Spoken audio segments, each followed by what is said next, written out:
saan ang mga pwede mong maging kapalaran, minsan, tawa lang daw ang sagot sa bawat kapaitan. Kilala si Melissa ng General Santos City bilang Inday Waknat na sa wikang Bisaya ang ibig sabihin ay pangit. Pero sa kabila nito hindi nagpapatinag ang secondary education student sa Mindanao State University na si Melissa. Teatro ang interes nitong si Melissa, only girl ng pamilya at likas na masayahin. Dahil may high blood ang kanyang tatay, minsan sinusubok din si Melissa ng mga problema.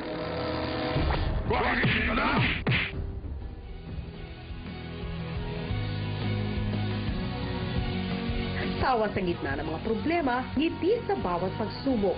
Ito ang baon niya sa pagpasok niya sa bahay ni Kuya.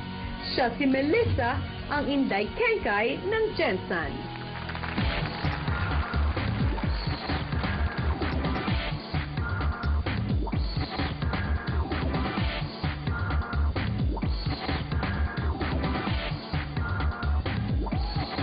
Ang Inday Kengkay ng Gensan, our housemate, Melissa!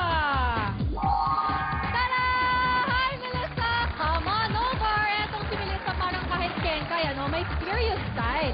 Dahil nagpa-practice teaching pala ito bago siya maging housemate dito. Hi, Melissa! Hello, Melissa! Ang ganda naman Thank ng you, pagka-braid Francine. ng buhok mo. Balita namin, nagtuturo ka. Ano bang subject ang tinuturo mo? English. Oh, sorry. English. What is English? Everything is going through. Ay, naka, ewan ko. O English sige, is- now that you'll be going inside the house, would you like to say your message in English sa lahat ng mga nanonood? Good luck to me, and thank you for supporting Pinoy Big Brother. Double up. Okay. I love very it. good. Positive at may energy talaga siya. Thank you, Oo. Melissa. Oh, sige, hahatid na namin ikaw, ha? Halika na, dali. Dito. I-magic tayo, Melissa.